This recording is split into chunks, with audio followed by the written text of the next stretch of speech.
Hello, everyone. Welcome to losers finals of the Path of Oh, Pain percent tournament here. We got Quatopine and Schy fighting for a spot in grand finals. The winner will go on to face Kuroshi down the line. I'm Quacksilver, joined here on the mic by April. hello, good evening, everyone.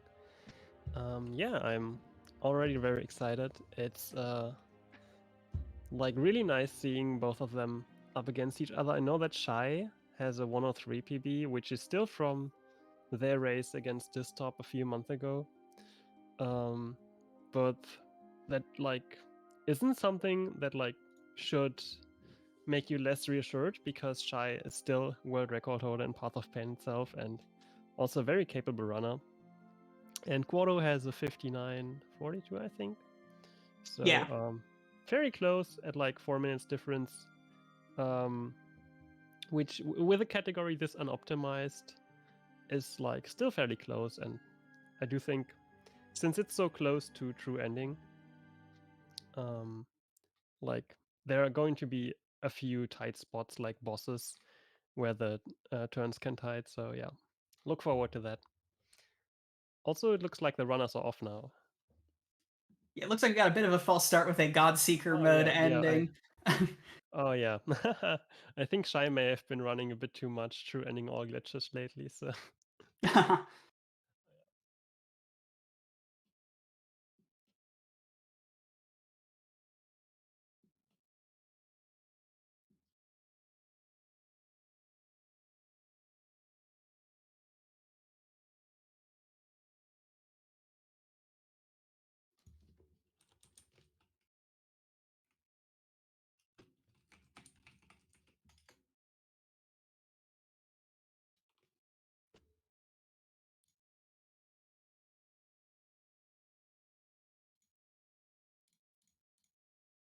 All right, looks like we're just getting runners back counted down again. yep, they are both ready now, and Glove is counting them down again. Shoutouts to Glove for restreaming like half of the races this tournament. Really amazing to see. And they're off. I hope this time for real. Yep, looks good.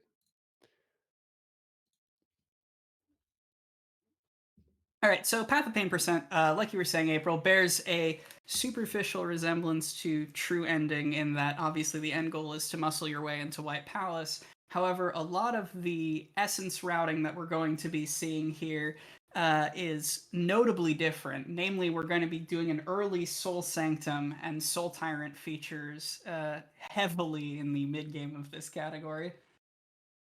Yeah, which is a really exciting fight to watch as well. And because we don't need Traitor Lord or Void Heart, we can skip essentially a lot of the like going out of our way. And this is also why we don't get Marmu. Instead, getting some Whispering Roots. I always say routes.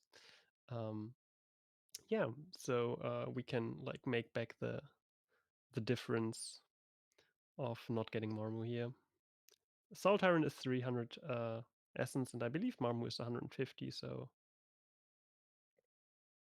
oh, and of course we're also not getting Markoth Yeah, for the same no reason. need with Shade Cloak and indeed all of Kingdom's Edge not required in the slightest. Um, so yeah, the early game of this is going to be basically identical to True Ending. We're going to be killing False Knight in a little bit to have the failed champion fight waiting for us later.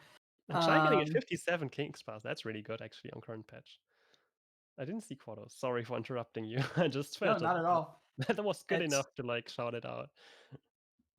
Yeah, these two runners we've whittled down a bracket of I don't actually recall how many people in the original. I know there were some substitutions in round one, but it was like 16, 20 people. Oh, I Down think it was to like our yeah 10 maybe, but uh, definitely yeah. It's gotten down to the last three now. final three, and Shy, of course. needs no introduction, being a crazy, crazy IL grinder of the Path of Pain IL, which is, I think, one of the major groundswells for the category, and Quado being a sort of jack of all trades of the meme run circuit.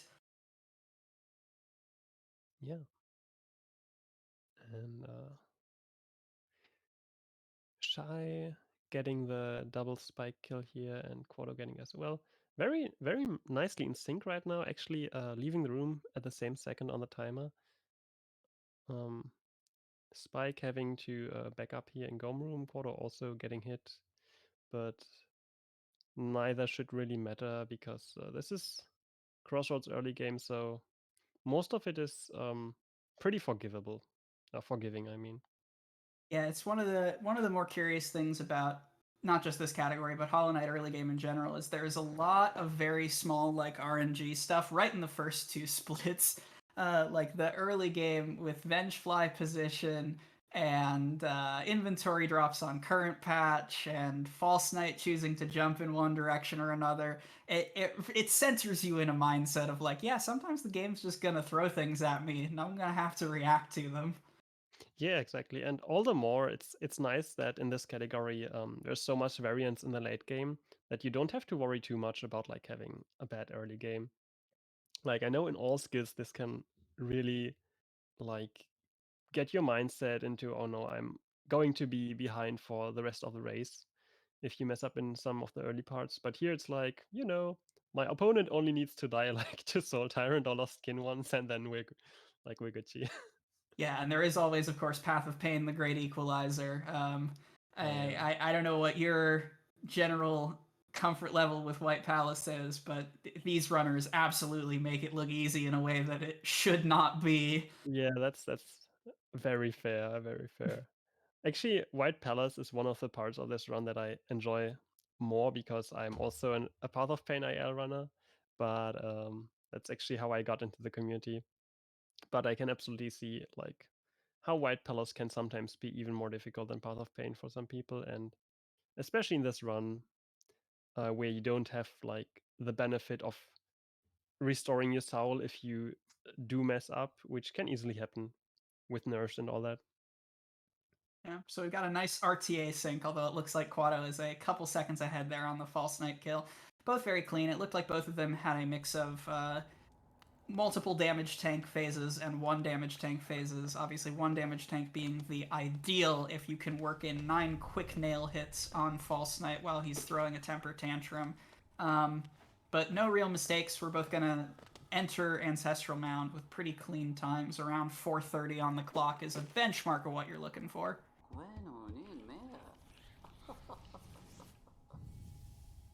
Yeah, that's actually amazingly like good early game from both of them. And only 3 seconds of difference according to Rixian upon entering Ancestral Mount. Yeah, What? as always, perennial shoutouts to Rix for maintaining an ongoing running clock between the two runners in the chat. If you don't have the chat open for whatever reason, keep it open for the most up-to-date statistics on exactly the time differential between the runners.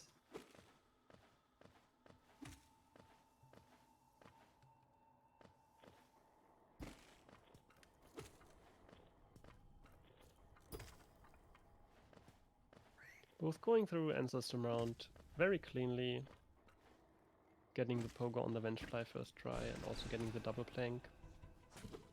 And both getting first spit. Oh, actually second spit.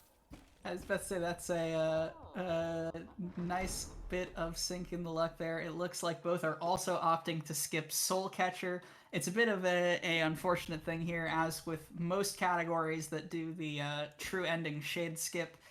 You buy Shaman Stone in like a couple of minutes. So even though it is conventional wisdom and conventional memeing on current patch that you always pick up Soul Catcher because it makes your life much more comfortable, unfortunately, we go to having shamans so early on in this category that it is much harder to justify it than in some other categories.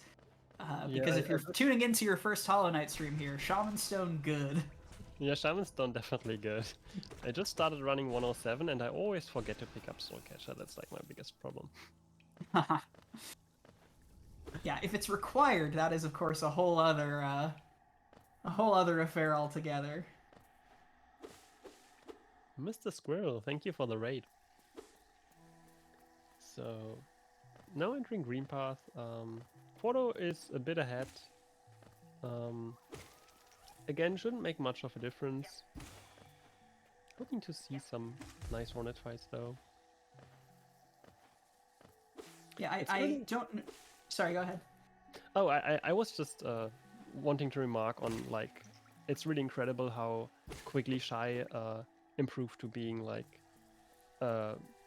very capable all categories runner when they went from being primarily movement IL runner, and then they like very quickly adapted to just be amazing at like many categories. So yeah, I just wanted to point that out because it's not been that long ago that they started running like more categories, as far as I'm aware.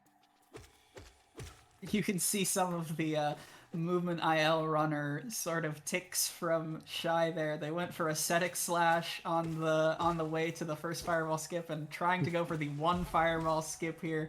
I mean, hey, it's optimal, but unfortunately missing it and going to have to back up by walking all the way around that room in green path. So a little bit of time ceded to Quado there. Quado has one of the cleanest early games of any current patch runner. Notoriously a sort that tends to eschew early game practice. So I am expecting great strides from him, just sort of all the way through some of the hard bosses that you were pointing out. Yeah. And no Vengefly King in this category. We don't really, like, we aren't really tied on Geo in the early game. There's only really the Shaman Stone, which you have to watch out to get because we also buy the Crossroads stacks, which cost 50 Geo, and so we have to make sure to be at 220 before Grassmother. Oh well, actually before Crossroads stack, because Grassmother gives us 50 Geo. But for the most part, we don't have to get any of the Geo rocks or like extra enemies here. Yeah, and this category is a little bit perverse in that it is one of only a handful of categories that gets both Lantern and Dive. We do early Dive for Peaks Access, but Lantern is still hard required in order to get No Eyes Essence. So there is a little bit of a geo crunch, but there are actually, if I recall correctly, a couple of different ways proposed to get to the 1800 geo to afford Lantern for the late game. Yeah, exactly. And I'm curious to see whether both runners will go for the same strat or different ones, because it's still not very clear which strat is the optimal one.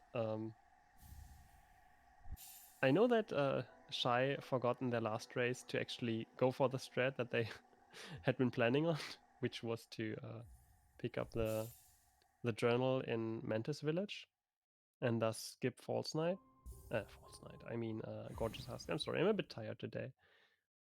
But yeah, let's see if they remember this time to pick it No up. worries at all. And I recall that Shy's last race, Shy, of course, having come to this losers finals from winner's side, Shy's last race was a little bit of a heartbreaker. They were on neck and neck pace with Kuroshi before save quitting, before picking up Monarch Wings, which sort of cascaded into several other things. So coming from Shy, from being that close to grand finals winner's side, I think we're looking to see just a general tightening up of play because, as you said, Shy's an IL runner. When they're on, they are on, and their movement is a treat to watch. Absolutely. Quado had some small time loss here in Crossroads due to missing a dash over this Husk Sentry here. But it shouldn't really matter. They are still, he's still way in the lead.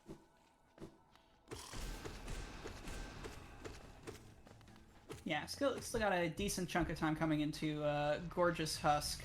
or Gorgeous Husk. Wow, it's spreading into Gruzmother. A lot of the split is defined by how fast you can clean up the babies that she spawns, as well as the true ending shade skip, which is a common roadblock for newer runners to this and related categories, because it's a little bit finicky in terms of just inputs required, although there are some nice consistent setups for it. Yeah, always just wing it. Who has time to learn setups?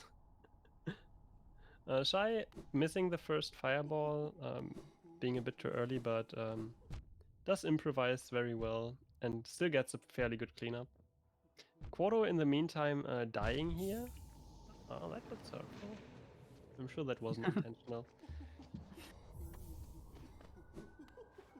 Yeah, And for yeah, the true ending shade skip here, you gotta build up enough soul for a couple of fireballs. So the pattern is to build soul while you're on your way to save Schy, and then finish it up on the way back.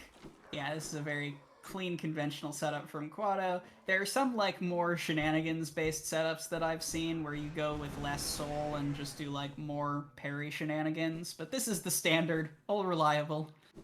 yeah, and definitely the one that I would advise for a race, because you don't want to have to reset through any shade skip a lot, and it did happen in a few of the races to some runners, including me, because it's just a really, like, if you aren't used to running true ending, then it's fairly difficult to get, like, it's easy to get it like once, but actually getting it consistently can take quite a bit of practice. And Yeah, here and we Schy saw getting Schy. some bad luck there. The Shade's got about a 1 in 4 chance. By about, I'm pretty sure I mean exactly. A 1 in 4 chance of shooting a fireball when it sees you, which is just free time loss that you can do nothing about. So Schy had to reset. Actually, it looked like a couple times before making their own way into Blue Lake. Yeah. And also missing the timing on the parry can be quite devastating, because it also means you have to reset the room.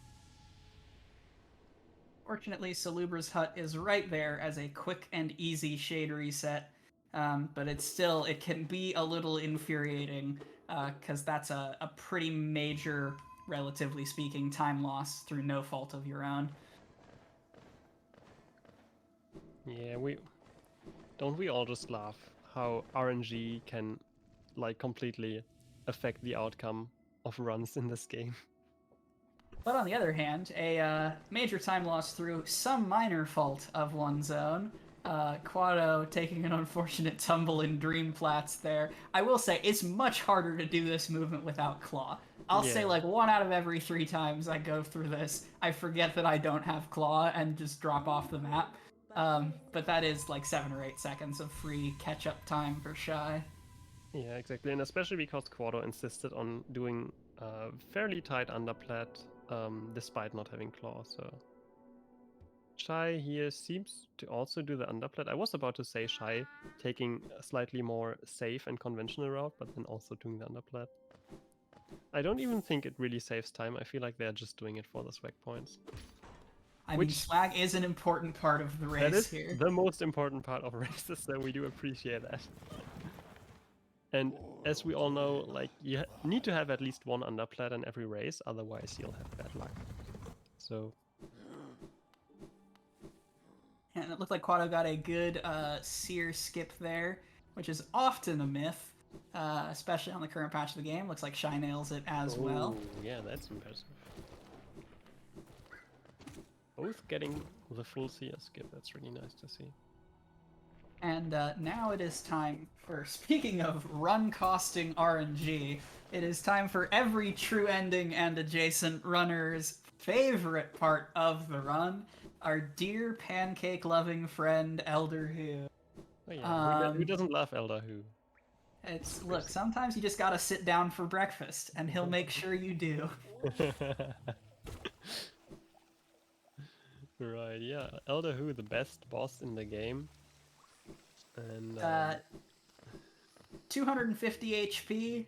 It is complete arbitrary random chance to do an attack that renders him completely invincible, and his basic attack that still leaves him vulnerable still sucks. It's a pretty major roadblock.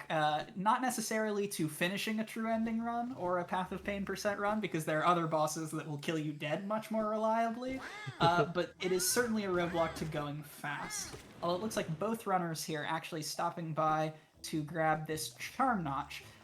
As I understand it, there is a little bit of contention over this Charm Notch in the route. It does clean up your Geo a little bit, and a lot of runners like to equip Dream Wielder later, which this extra Charm Notch allows them to do, but it is not guaranteed to be faster overall, is my current understanding. In fact, it's not optimal to do it, but that's only assuming that you can do an optimal Fate Champion fight without Dream Wielder, which is quite difficult to do, and I've seen some of the optimal videos in the True Ending Discord discussion, and they seem really difficult to nail, so actually going for this, even like in practice runs, seems like a good idea, but especially in a race where you just don't want to take your chances on Failed Champion. Yeah, Failed Champion's a good way to eat a couple minutes of time lost for basically free. Quato with a pretty nice Elder Who. There are a couple of angry pancakes there, but ultimately not the worst RNG we've seen across this tournament, for sure. Schy also, it looks like, having a decent string of luck with multiple good attacks in a row there. Good opportunity to pile on damage. And also getting some nice doubles in. And they've both made the most difficult and annoying roadblock of the run, in my opinion. Rick's, of course, pointing out that, yes, indeed, you can also overcharm for Dream Wielder. Auto with a bit of spice there. Missed the comfy pogo, the variant of explosion pogo. Quato usually goes in for 2 fireballs. He's at 2 health now, so if he messes this up in the same way, okay, but he is through. Bit of a heart attack early on into the run. Looks like Schy is going to be going for the 3 fireball variant.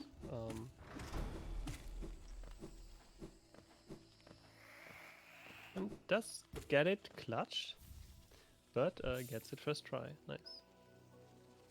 Yeah, it looked a little tight on the ledge there, but yeah, I am a big fan of 3 fireball comfy pogo. For any newer runners trying to learn this spate of movement quickly, it's just, there's less that can go wrong, although you do have to take time to farm soul. As Schy, oh no, getting bullied by mantises here.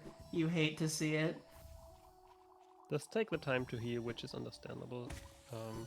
It's really easy to get hit on the way around, especially with like the smaller mantises potentially getting in your way.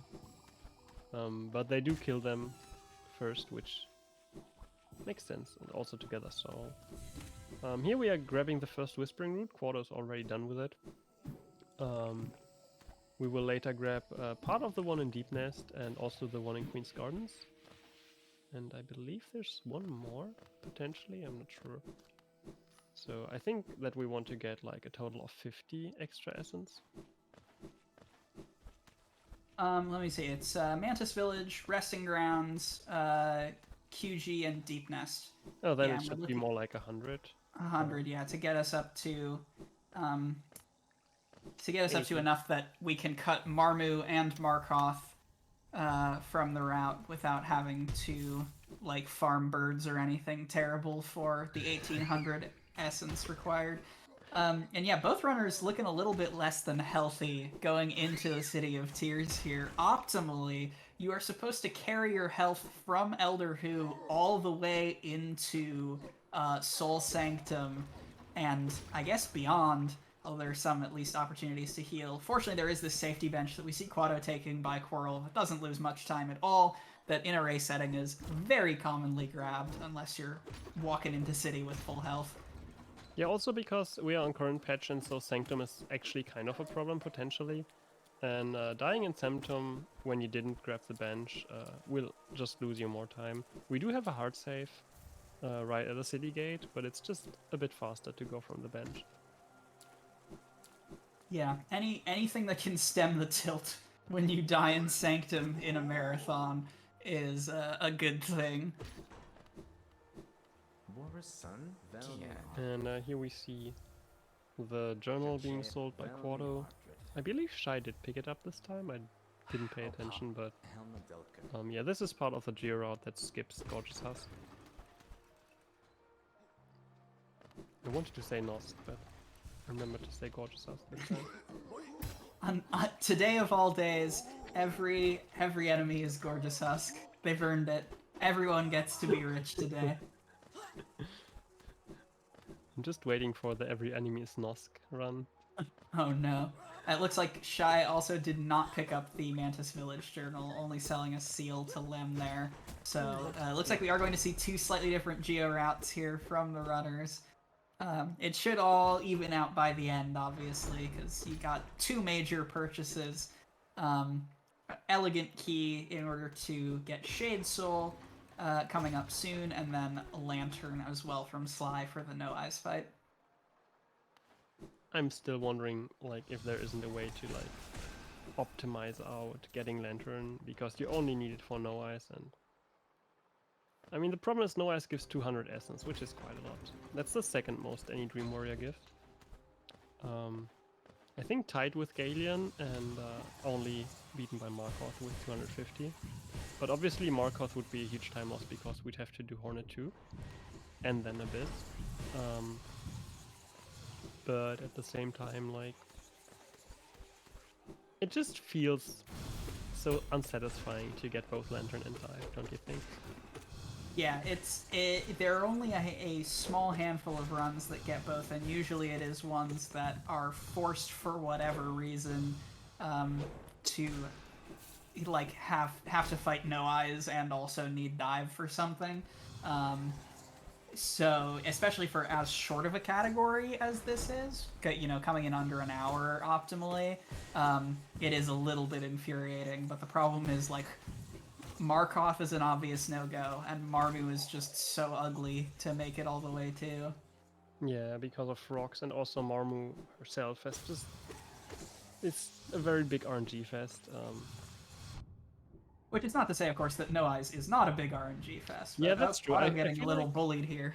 If I had the choice between No Eyes and Marmu, I'm not even sure who I'd want to pick, because yeah.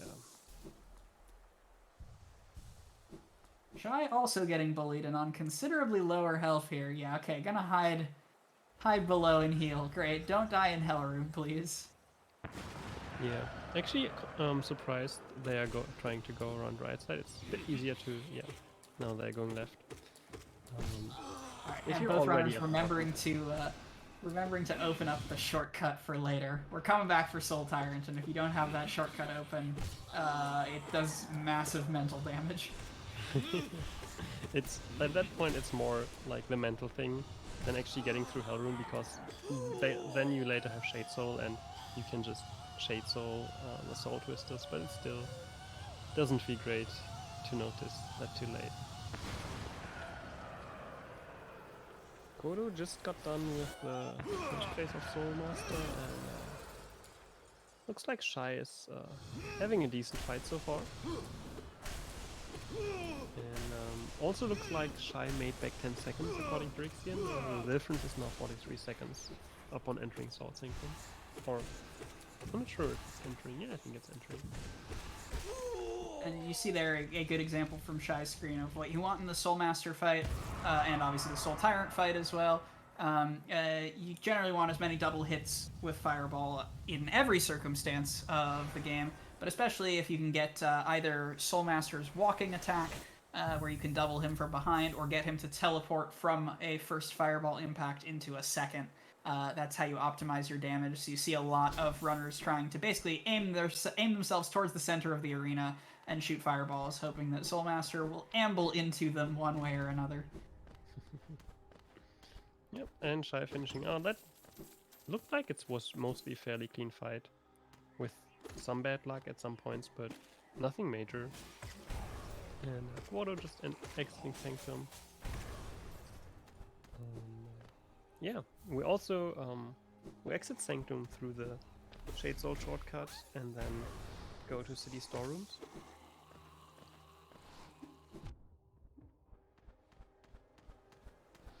I believe. I'm not sure. Yeah, I've been running different stuff lately. My memory might be a bit hazy.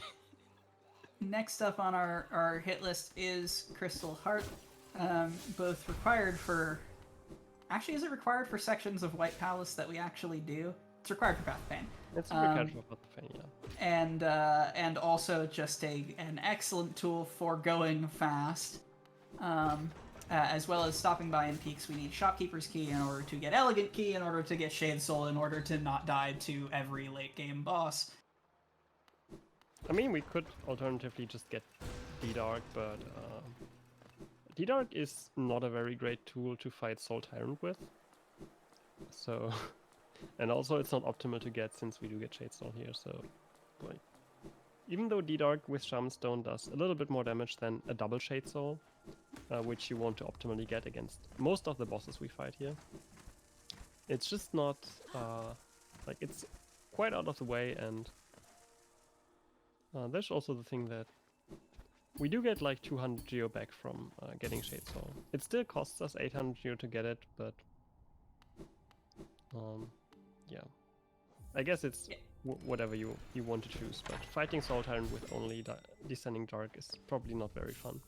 Yeah, it is the problem of all of the essence requirement categories, is that especially at the point where you're looking to choose between Shade Soul and D-Dark, pretty much every boss in front of you flies, so your ground slam ability is less likely to get a full damage rotation off than Shade Soul. I mean, to be fair, Lost Kin is quite a lot easier with Descending Dark. And then there's Failed Champion, which you can do with either. But still optimally, you want Shade Soul to get triples against Failed Champion, which you just can't get that kind of damage with Descending Dark. Although it shouldn't matter if you have Dream Wielder. And then, yeah, there's the Dream Warriors, which are obviously extremely difficult to fight with Descending Dark, so you just kind of, at that point, Shade Soul is the optimal option, because you can usually just, like, half of the Dream bosses you can just shoot twice and they will die immediately because of the knockback. Alright, and Quato here notably playing it safe in Crystal Peaks, opting to decline Pogax altogether. I think that is partially informed by some of his recent practice on both Path of Pain and other categories. He was doing runs of various categories and consistently missing Pogax to the cost of multiple seconds in Crystal Peak. So just playing it safe for the race, you know. I believe this, as in some other races hosted on this channel, but the runners are allowed to know where the other runner is. So Quato may have an indication that he's in the lead and just play defensively to maintain it.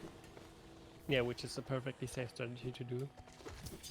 Schy, in the meantime, going for Pogax and getting his first try with confidence. Very nice to see. No hesitation whatsoever. So that's a cute little time save. Start closing that gap back down. And really nice snake jumps from Schy in the God Cycle room, so... Also, I haven't seen that that dive there that Quato did. I usually see runners trying to go for an inventory drop, which is frame perfect on this patch, so... Well, physics frame, so you have to press in the 1/50th of a second that you walk off a ledge. Yeah, the dive is often a backup there for if you miss the inventory drop. I've also seen runners just like wall jump back up and try the inventory drop again. Ideally, you want to preserve a little bit of soul for the laser gauntlet we just saw Quato go through, because there are some air stalls you can do, one air stall in particular, that shaves off a bit of time, but it is less time shaved off than you save from avoiding the slow fall that we just saw Schy descend. So a little bit of improv calculations from Quato there to go for that dive. And now it's more or less Shade Soul time. Yep, now we go, and We buy the elegant key. Just waiting for Schy to do that underplat. Yep, they do it. And very nice. I didn't even see if Quato did underplat, but Quato's underplat was actually scary because he wall clinged to the last platform for like a fraction of a second. oh, Schy did usually, too, actually. usually when that happens to me, I cling for too long and I dash in the opposite direction and dunk and have to do the whole laser gauntlet over again. So shout outs to both runners for keeping a level head in that circumstance. Yeah, definitely. I mean, underplat in races is just like, it's kind of a staple, but at the same time, it's definitely not worth the risk of having to reset the gauntlet for like less than a second that you save, I believe. But again, as with all things, swag, style points matter. They do, they do. Yeah, this is the Shade Soul Warrior fight, colloquially nicknamed Norman by the community. Norman is obnoxious. This is not the most obnoxious category you have to fight him in, because at least you're not overcharmed for the fight, which is very nice, but the random positions of the Folly spawn can be a bit trolly, and unlike some categories that have Descending Dark at this point, you just want to fish for VS doubles like you do in most circumstances. Yeah, I was wondering how much does a proper dive actually deal with Shaman Stone, because like a double VS deals like is it 40 damage? Yeah. Yeah, double VS is 40. I believe full dive does 53, but because of the nature of Soul Warrior's teleports, it is a lot to ask for to connect all three parts of the dive, or both the impact and the grounded shockwave. Yeah. And yes, as Chalky points out, we are on current patch, so it is impossible. In earlier patches of the game, it's possible to lure a Folly after the fight up to damage boost out of the Shade Soul pickup. There are a couple of scenarios in the game where you damage boost out of pickups to regain control. But because fun was removed, depending on your point of view, with patch 1432, there's the Follies won't follow you up anymore. So we just grab our Shade Soul the normal way and leave. And Quato getting into a bit of a tight spot there with HP, but knows that he doesn't have to worry once he's up there, because he can just C-dash across, and I don't know if it's actually possible for like one of those Soul Twisters to spawn in your way. I mean, that one looked very close, but I've never actually seen Soul Twister spawn in your face there during the C-dash. I believe it's impossible to get a Soul Twister to spawn up on the top ledge, especially not the top left. Something I have seen is a Soul Warrior, or a Soul Twister rather, spawning in like the vertical hallway below it and shooting a projectile that made it all the way into it. I've never been hit by those things, and Schy getting some cute elevator wiggles there. But like we saw with Quato, you get a full heal on entering the Dream Boss cutscene, so even if you take 1 health all the way to Soul Tyrant, that is enough to start the Soul Tyrant fight cleanly. It's much more important that you preserve soul going into the fight, because your nail does 5 damage, Shade Soul optimally does 80. Yep. You can do the math. And also on this patch you can no longer hit Soul Tyrant, or Master for that matter, into the spikes to deal damage, which was possible in 1.2.2.1. Schy also just missing to hit the third of the soldiers there and not going into the fight with full soul shouldn't be much of a problem. With experienced runners like these, it's quite easy to get very frequent hits on Soul Tyrant to fill up your soul meter. So yeah, that's a very clean first phase from Quato. Yeah. In general, you want to make sure to mostly use Shade Souls during specific attacks of Soul Tyrant, like this one here from Schy, which unfortunately staggered in this case. It would have been a double otherwise. So there's like the running attack and attack with like the orbiting soul orbs. Quade finishing out, only taking 2 hits throughout the fight as far as I've seen, so that's really impressive. Yeah, you can see Schy getting a little antsy there to end the fight. They shot 2 Shade Souls at an approaching Soul Tyrant. It's sort of the thing you start to get a sense of when the phase is about to shift. Be like, okay, I don't need to go for perfect optimal setups anymore. Let's just get this done. And Schy getting a little luckier than Quado. You're generally having a better time if Soul Tyrant spawns on the bottom of the arena when he's stationary rather than the top, because you can just park your feet and wail on him. Schy taking a little bit of extra damage there, but ultimately gets through the fight cleanly. Yeah, very nice, and in one phase as well for the second phase, so in one cycle, which does take some. Well, especially in this case, as we saw, they took 2 damage and was kind of clutch, but probably knew what they were doing. So very nice to see. Quado here, as I said, only shooting 2 Shade Souls to kill 0. Yeah, this is one of the biggest arguments. You can't do that with D-Dark. He just, a lot of the Dream Warriors, especially because the run maintains Nail 0. Dream Warriors, if you're unfamiliar, or Nail 1 rather, or yes, no, base Nail words. Dream Warrior's health scales with your nail upgrades, so if you have a fully unupgraded nail, most of your Dream Warriors will melt in fewer Shade Soul doubles than you can bring to the fight. So for like Zero and Gorb and No Eyes, although she teleports, so it's a little bit more obnoxious, you just show up with a full tank of soul and the fight's over as soon as it begins. Yeah, at least that's what you hope with No Eyes. There is still a chance that No Eyes teleports every single hit she takes, and then you're just like left with no double. But that's not what we're hoping for. It's entirely possible to kill No Eyes in 2 hits, I think. But it's rare. And so here's the second Dream Tree we will see from the runners. Resting Ground is a very conventional Dream Tree to grab because it's literally right at your feet. It's 20 very easy essence. It's a nice pattern. You don't have to put yourself in harm's way like some other routes that we'll see later in order to get essence. It's just nice free essence for the route. And it looks like Quado is going through Crypts here, which is yet another route that you can take.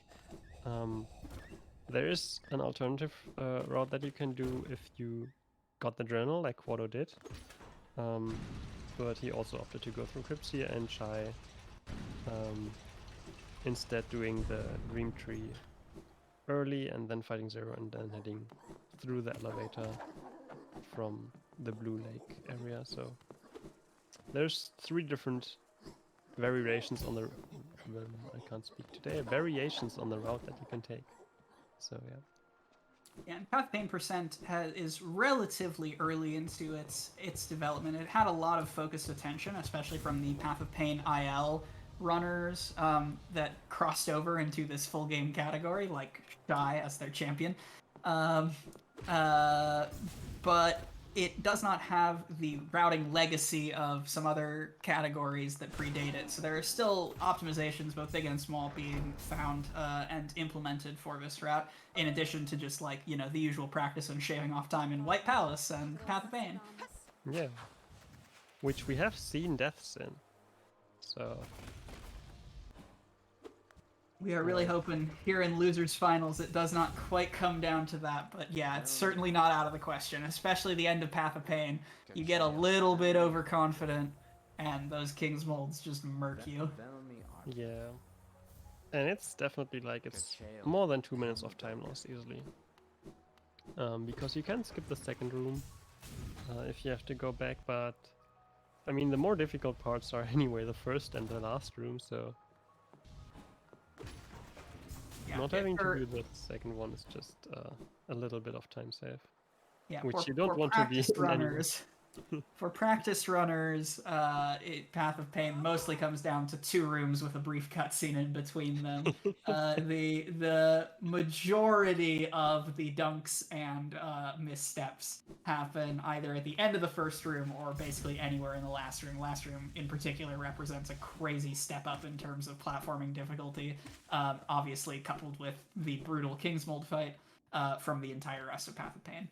Yeah, that's only for like this kind of loadout though. If you're running with like the optimal full loadout for Path of Pain individual level runs, then you will uh, usually have a very comfortable last room because it's a very consistent cycle to get, unless you're going for the world record cycle, which is incredibly difficult to get on the other hand. Yeah, that is an optimization at the level of milliseconds that is probably not going to be busted out for the full game category anytime soon. Also, yes, I see in the chat shout outs to the Kronk percent speedrun, which flips all the levers in the game, which is famous for doing exactly half of Path of Pain to hit the final lever, and then just says, "No thanks, I don't need to suffer through the end of that gauntlet." I want to run Kronk so bad, but at the same time, I feel like it's so unsatisfying to not finish Path of Pain. I mean, it is perfectly acceptable, again, by the rules of swag, to finish out Path of Pain. You just get to Yeah. stop your timer a little early. It's great. It's true. It's kind of the same with another meme run. I forgot which one it was, but essentially it doesn't need to get an ending, but I think it was like all Elderbug dialogue. It doesn't need to get an ending, but finishes in THK anyway because you have to get to open the Temple of the Black Egg anyway to get the last of Elderbug's dialogue, and so you might as well just finish out, right? Yep. So here in Ancient Basin, what was going on? The Maulurks that we just saw both runners make it through are quite obnoxious. It's an oft-joked about phenomenon in the community that Broken Vessel, who you see Quado fighting now, is actually harder than the Dream Boss version, Lostkin. One of the major reasons of that is because you are oftentimes entering the Broken Vessel fight with something like 3 or even less health. Because the Maulurks can just decide to troll you, whereas Lostkin, you always, of course, enter with full health. Caught with pretty clean Broken Vessel there. This is a good example of, you see when Broken Vessel does the headbang attacks, you can sit on top of him and dive, which because he can't get knocked back, you can't Shade Soul double him there. A full dive will do more damage than a Shade Soul. Yeah, and actually, I do like belong to the category of people who find Broken Vessel unironically a bit harder than Lost Kin. I used to have my troubles with Lost Kin, but after running this category for a while, it's gotten way more consistent. I can see why true ending runners have been consistently telling me that Lost Kin is a very consistent boss, and yes, it really is. Once you get the hang of it, anyway. Yeah, But the total clarity of when Lostkin staggers, right? Obviously, with Descending Dark, there's a 100% consistent like stun lock basically that you can do to him. But even without Descending Dark, the ability to consistently call when Lostkin is going to stagger, it makes the fight just much more predictable with the Broken Vessel fight, with all of the globules of infection flying every which way. also, you don't get that feeling that you have to wait for Lost Kin to give you what you want. It's like it will always be possible to just hit it out of a stagger and immediately get doubles. So yeah. And Quado with another absolutely heart-clenching death warp there. It's possible on current patch, even earlier than on 1221, to die at the end of the Lost Skin fight after killing him and still have the essence spawn. If you go too early and the game doesn't register him as having died, then you're in real trouble. But Quado in particular, kind of famous for doing the earliest possible death warps to intimidate all of us. yeah, I was actually not sure if that one was gonna do it because I hadn't actually seen how close you can get, and after once not knowing that you have to wait for the death warp, I think I actually did have to do the fight again, and ever since then I've been very careful not to be too early. Schy accidentally hitting the balloon there, could have jumped over it in order to also get a death warp, but probably didn't want to risk it since it was getting quite close. Yeah, probably a reflex to kill the thing. Alright, what's important here, though, is that Schy remembers to pick up Monarch Wings, because if they quit out here again, that will be quite unfortunate to have to raise. Schy, no! No way! that's really unfortunate. This is why I always pick up Monarch Wings before going. Oh, Schy got we're chat's telling us Schy already got wings. Great, Schy. Okay, good. This is why I say people always should pick up wings before fighting Lost Kin, which apparently Schy did learn from their All right, mistake. it's slightly suboptimal to do that, but a good way to make absolutely sure that you have those in your inventory, because they are in fact hard required.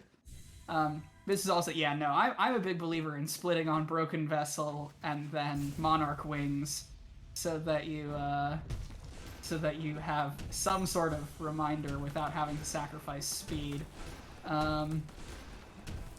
Because, yeah, walking back from Wings takes time, but you know what else takes time? Walking all the way back to Wings from the bench in Basin. So, a little bit of time lost, but nothing Schy cannot make up in White Palace, for sure. Quata having a really nice fade champ here. Getting, as it looks, some triples. Yeah, getting the optimal damage rotation here in the second phase, second cycle. What do you actually call it with fade champ? Is it phases or like cycles?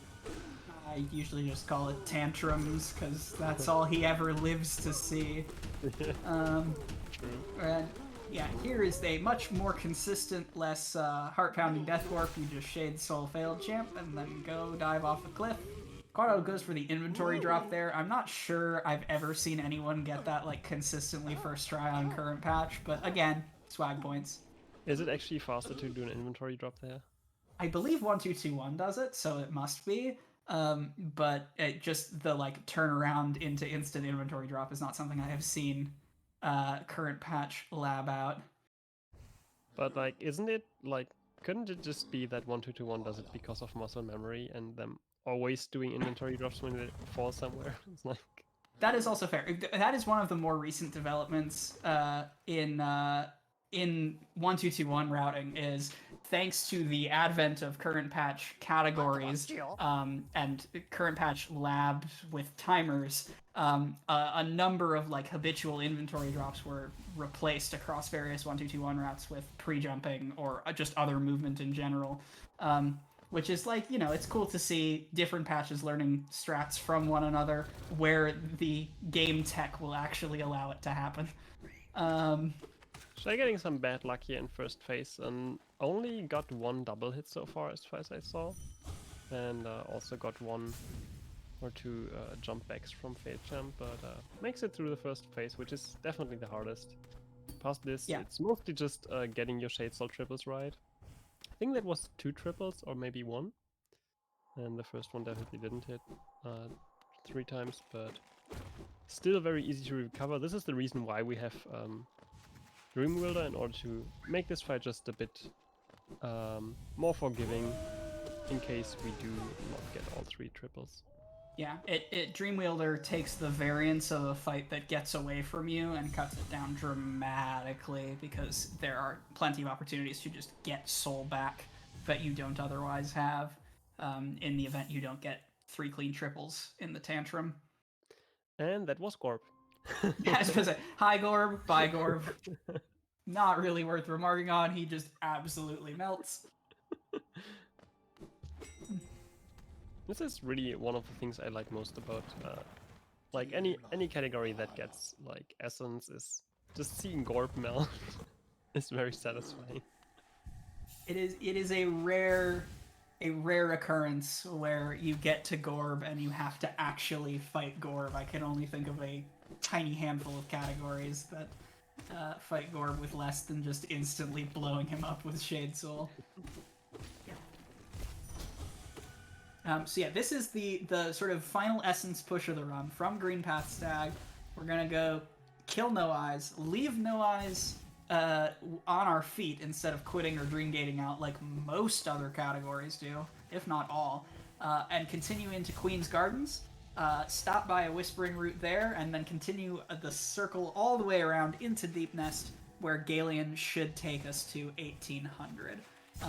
So a lot of movement, not a lot of benches in between, because you want to quit back to the Stag afterwards. So keeping your health up is very important. There's not a lot that can like take you from 5 to 0, but chip damage really adds up in this section of the run. Yeah, exactly. And also, this is one of the things I'm really glad about this run is that it does QGA, so Queen's Gardens Acid Skip, which, because I don't like running any percent, this actually gave me a reason to learn that skip, which is just really satisfying to get first try. Yeah, a good QGA is a ton of fun. A bad QGA can be sort of uniquely tilting, and oh no, it looks like Gorb didn't get doubled enough, so we gotta actually do a bit of Gorb fight.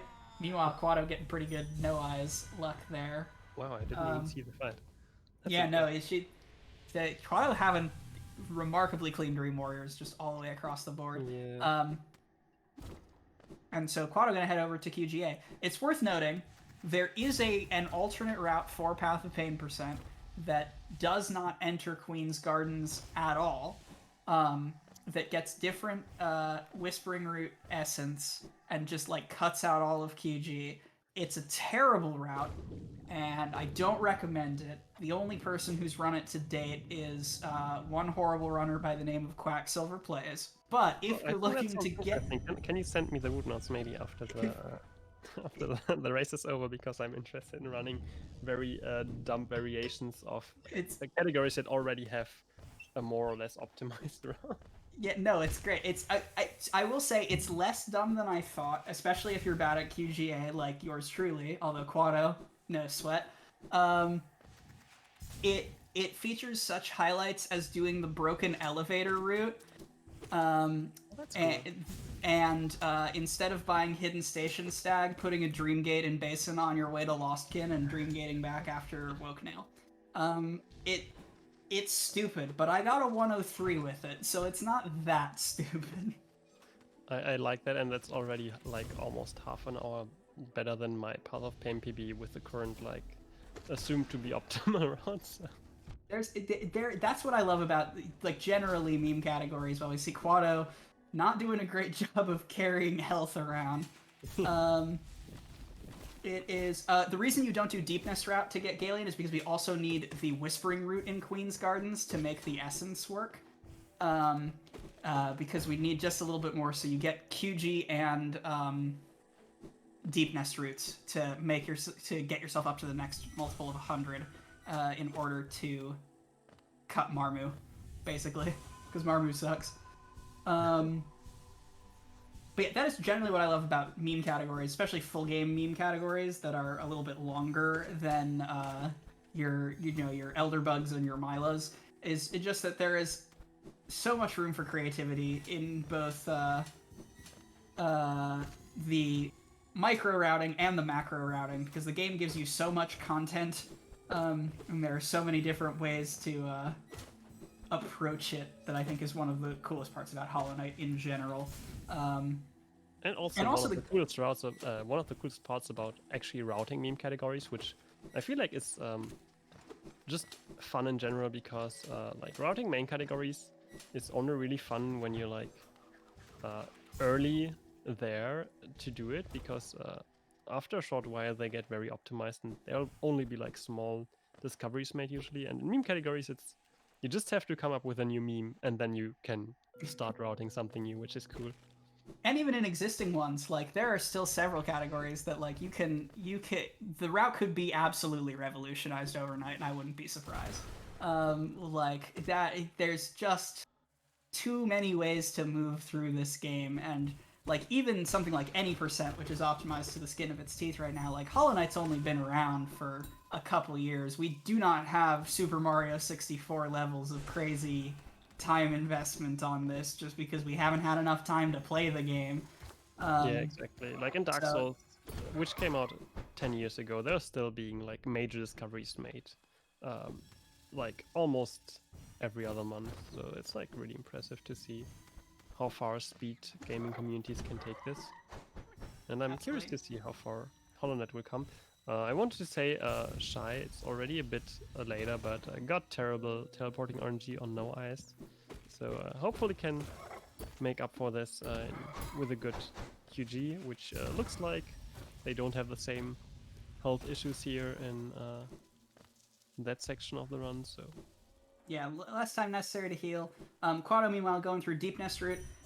You don't need all of the essence from the route, so runners have worked out various different routes to get you to exactly 1600 by the time you leave the room. In Quado's case, you can see like a nice clean sea dash all the way out of there, ending at exactly 1600, so that you'll get 1800 from the Galeon fight and can go enter White Palace after that.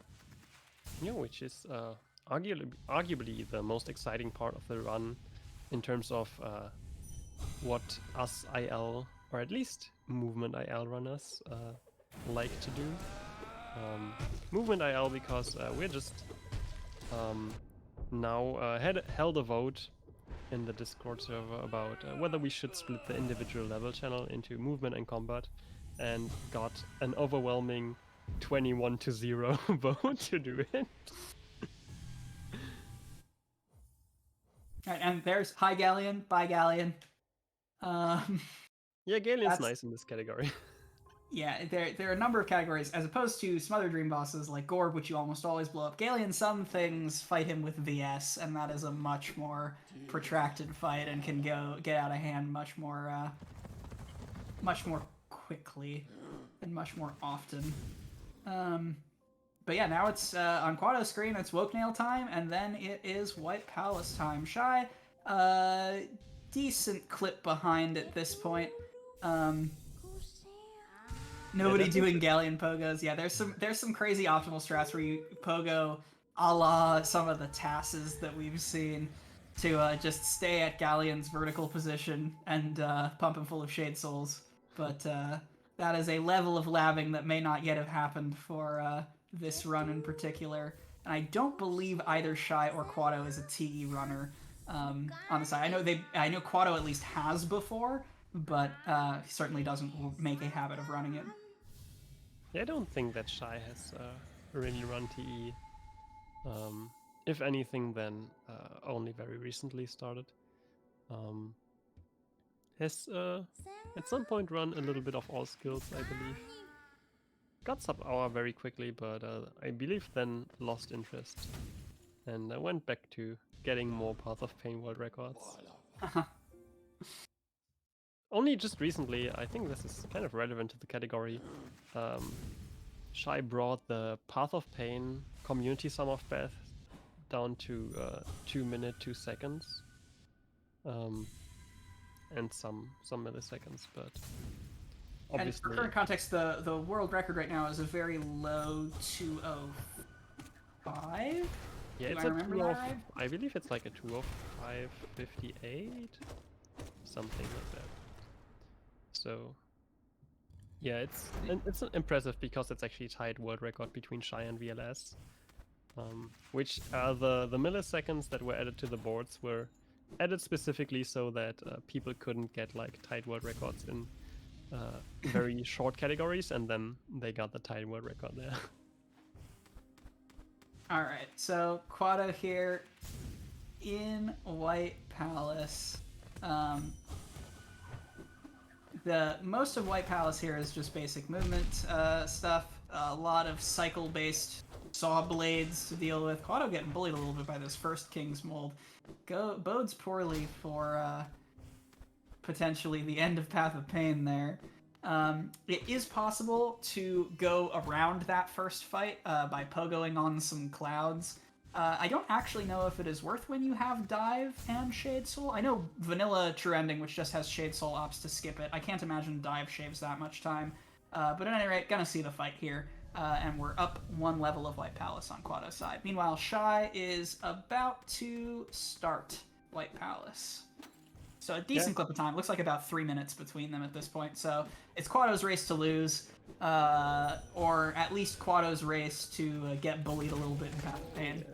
And Schy will definitely have to pull out their White Palace and Path of Pain IL knowledge here too. Has some potential to actually make back time, but 3 minutes is gonna be very dependent on Quado making any major mistakes. So Well, this is the room for Quado to make those mistakes in, given that we don't finish out White Palace. These vertical saw blades are often the death knell for casual runners of any category that goes here. And Quado, yeah, taking a couple extra cycles to make sure that C-Dash gets through those saws, but going to be through that room without any hazard dunks, which is a major stumbling block for sure. Yeah, definitely. Yeah, I would agree that this is Quado's race to lose. Although of course we still have the main course before us, which is Path of Pain. Yeah, anything can happen when two King's Molds decide to bully you. Yeah.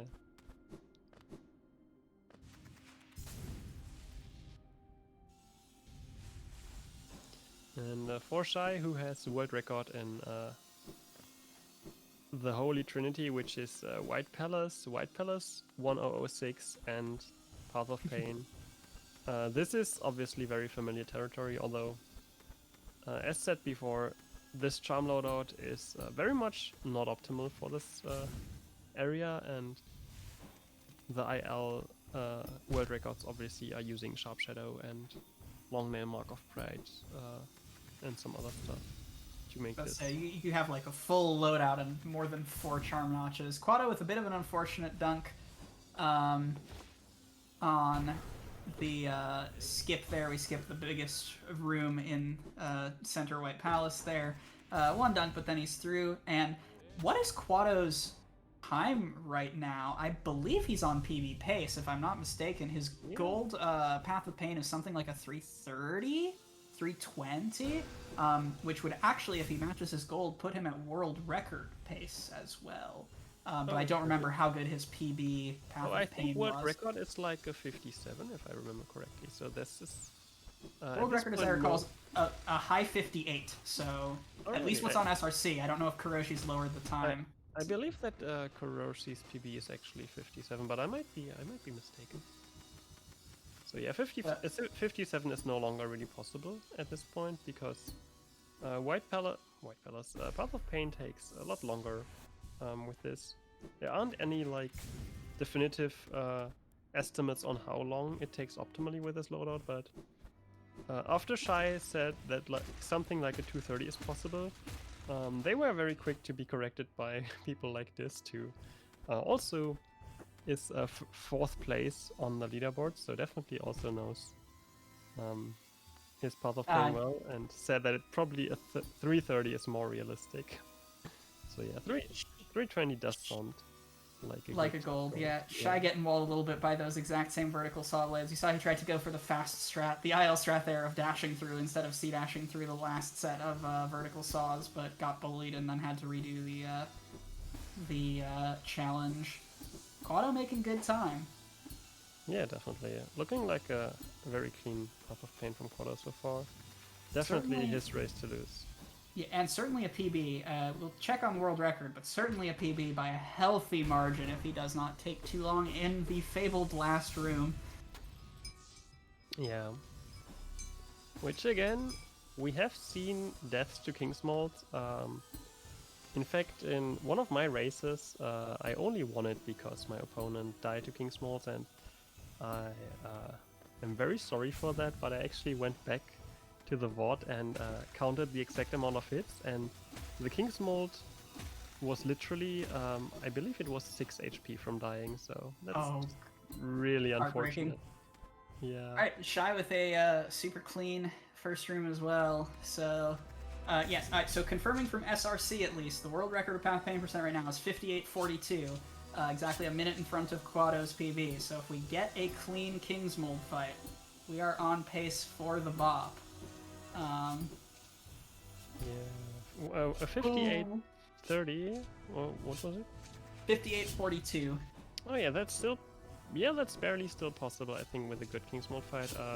So from defeating the King's Molds to the cutscene finishing and the auto split triggering, I think it's something like 15 seconds. Although that might also be the trigger from hitting the cutscene, I'm not sure, but yeah. Oh, Quado playing with fire there on that last thing. This is going to be very close. Also, he has to obviously not die. Yeah, would have been more optimal to do a dive there, but obviously wanted to save the soul for the fight One itself. down. Oh, this is super close. You said it's what, 15 seconds? Yeah, it's 15 seconds. World record incoming? Yeah, that sounds like a world record, actually, according to the SRC boards. GG, Quado, amazing.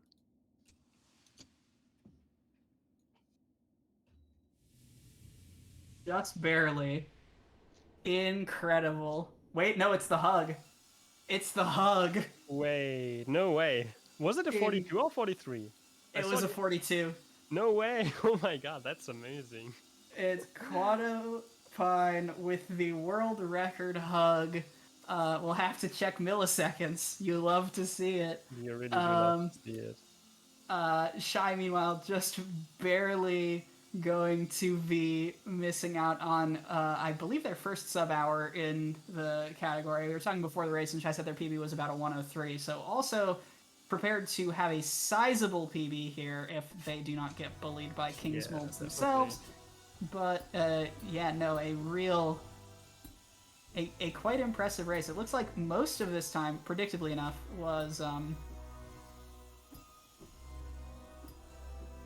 guys getting tossed around a bit in the early game. Their White Palace and Path of Pain has been super clean. Yeah. And this is looking, this is going to be a juicy PB for both runners. I'm not going to comms curse Schy here, but they are playing it safe, which now they're getting bullied a bit by the King's Molds. Alright, yeah. Taking it nice and safe. Finished. Loading up on Soul. Reki is 58-42-99. Not anymore. Now it's 58-42-58. You love to see it. And GG to Schy as well with a very strong PV as well by about 2 minutes. So yeah, awesome race to have losers finals on.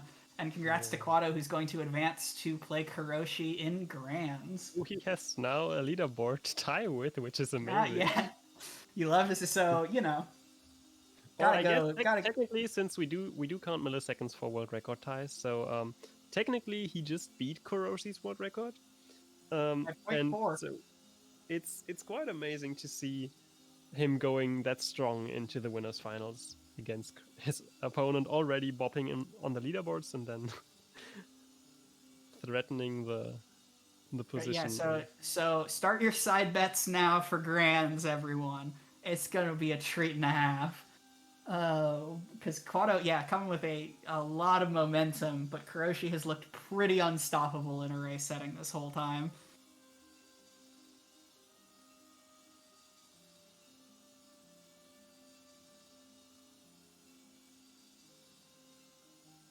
And new world record. True, Valley. Verifiers were watching this race. There were no major glitches. We can verify it instantly. So we are going to get the racers in here for a little bit of post-match interview.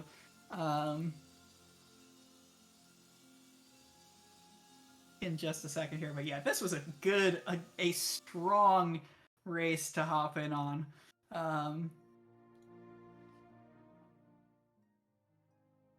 Yeah, so it looks like both racers are going to be joining the interview, and let's just give them a second. Hello, Quatopine.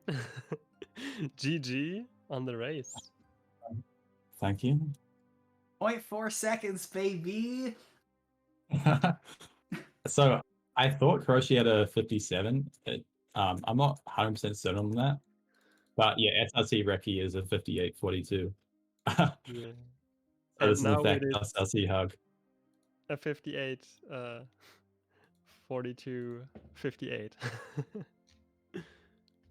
And Schy as well, congrats on the, it sounds like sizable PB, right? Yeah. GG. GG, both of you. That was an amazing race to watch. And it's great to see like 2 juicy PBs in one race, especially this late into the tourney. With losers finals. That's a rare treat to get. Double PBs and a broken world record in a race. That's insane, yeah. Nice. So, it's a little magical. So, so I guess Quado, I'll start with you. I know you have a habit of not really looking at your splits, and I imagine in a race context, you're looking at your splits even less. How are you feeling about your pace going into the final stretch into White Palace and Path of Pain? Yeah, I knew I was on 58 pace potentially. But I wasn't looking at, yeah. I basically looked at my time going in, and I knew I had lots of time saved. I was like 10 seconds ahead, maybe. And yeah, I was just completely focused on the game. Like, I think I was so focused for White Palace, like the most focused I've been for Path of Pain ever. Yeah, that's incredible. You did have an amazing White Palace and Path of Pain. Yeah, I That's golded very both the clean. last splits. Oh, that's amazing. Nice. And Yeah. Schy, your last section was incredibly clean as well. Like just I was saying you have like the Holy Trinity world record in both White Palace categories and the Path of Pain, and it was just a treat to watch you smoothing through through the section. Cutie. Thank you. Yeah, so Schy, we were talking a No, little you. bit while you both were in White Palace and Path of Pain about what like the hypothetical end state for Path of Pain with this loadout is. And you were saying like, oh yeah, this can go down to 230. How low do you think like White Palace and Path of Pain in this category can go? How close do you think we are with current optimization? Mm.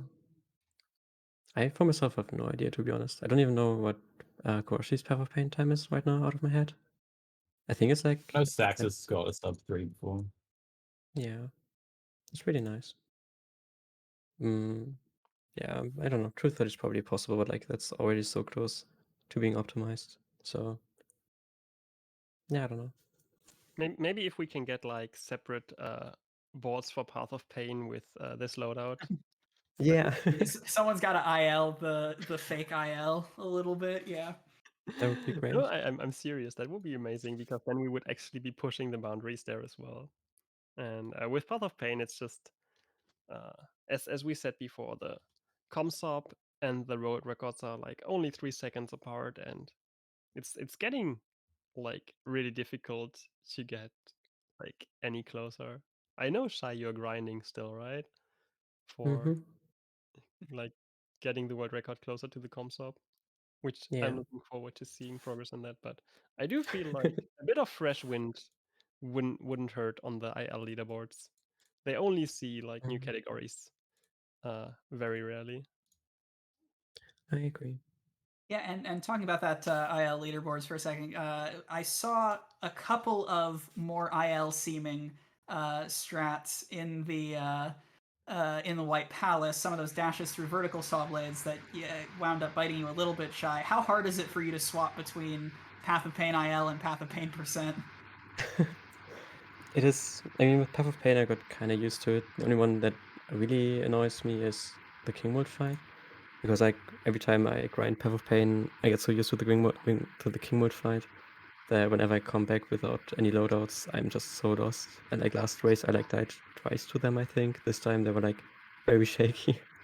I don't know, but Yeah, otherwise, I got kind of used to it. Yeah. you held together the final King's molds very, very well in the end there. I definitely got hit like 4 or 5 times in that same scenario. They were a bit mean, to be fair, yeah. But it was nice. Yeah, Like you played it Titus. safe, but it did pay Mm. out, which better than losing your nerves. And Yeah. Yeah, the King's That's Molds true. are really scary, actually. Mm-hmm. And Quado, by way of interesting statistics, if I'm not mistaken, this is the first time in several races on stream where you have gotten QGA anything other than first try. How are you Oh. feeling about how are you feeling about like Queen's Gardens as a whole in this round? Queen's Gallons bullied me a lot. It's probably my worst Queen's Gallons in a race. Yeah. Half of it was on me, half I think the game was bullying me just a bit. So hypothetically, would you be amenable to like maybe running grand finals while avoiding Queen's Garden? No. But yeah, so I could how maybe convince.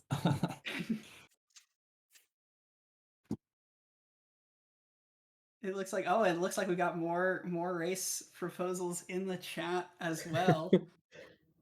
It's a good time to get into Path of Pains. Here's a question for both of you. As runners of Path of Pain IL and meme categories in general, what do you think? What needs to be done in order to advertise this category to other people? What's your sales pitch for Path of Pain %? Because it is one of the least populated SRC boards right now.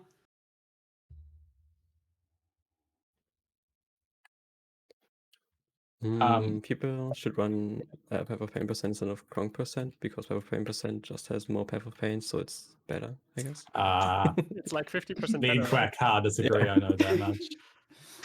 But this category has like a lot of cool boss fights. I think that's its main appeal, to be honest. Like one of the few categories that does Soul Tyrant actually. Oh yeah, true. It's such a great fight. I think Rixian feels a bit cheated by you, Schy. And we don't touch like Hornet 2 or Abyss. That said, if I get sent this nice alternative route for Kronk %, then I'm going to populate the leaderboards with that, and also I still have to get my Path of Pain PB down so I can submit something that isn't like a 130. But yeah, I will make sure that both leaderboards see some love, so don't worry. Heck yeah! Great. Yay.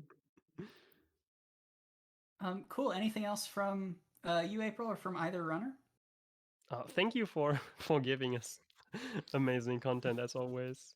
And also, I just noticed this kind of fun fact. When the tourney started, there was this talk that like half the people who participate are like IL runners and the other half are meme runners, and it's kind of cool to see that like this losers finals was basically someone who has 3 world records in ILs versus someone who is exceptionally good at meme categories and very renowned. So that's just cool to see. I wanted to remark on that. Sure, it was so much fun, honestly. Yeah, thank you for the tourney, I guess. I don't know. Thank you for everyone that commented and restreamed. It was great participating. I'm gonna wish you a lot of luck, Rado. Go beat Kuroshi. I believe in you. I'll try. Yeah, cool. So we'll kick it back to production to take us out, I guess. Be sure to follow the runners, continuing to push ever lower in these categories and other categories. You can also find me and April there if you're so inclined. And shout outs to Glov, who's been doing tech work for all of this. This was a great race. I'm excited to see the run back in grand finals when that gets scheduled. Yeah, same. And thank you for commentating with me, Quack. It was a lot of fun. Yeah, this was a ton of fun. Thanks for having me, April. My pleasure. So yeah, I think that's it. If you have anything more to say, Schy or Quado, then feel free. And if not, then I think we can end the stream here. Yeah. Oh, GG, just Quado. shout out to Quack for last minute comms. Yeah, shout Oh yeah, out. true. Shout outs. And yeah, have a nice evening, everyone.